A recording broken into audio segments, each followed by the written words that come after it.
教大家做的是奶油炖饭。请先准备好以下食材哦：饭、盐、羊菇、洋葱、红萝卜、起司、马铃薯、蒜头、水。那么接下来就让我们开始吧。首先把米饭放入电锅，切记水量勿太多，请煮成干硬饭。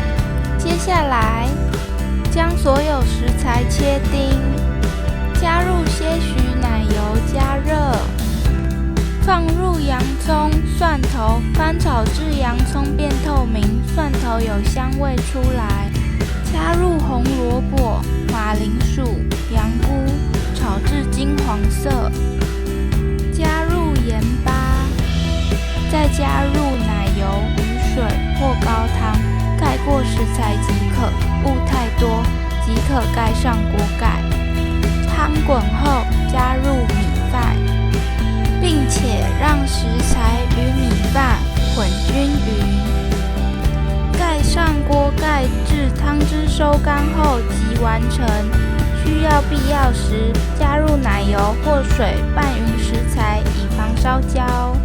汤汁完全收干后，关火，加入起司，拌均匀，最后收尾，即可享用一顿美味的奶油炖饭。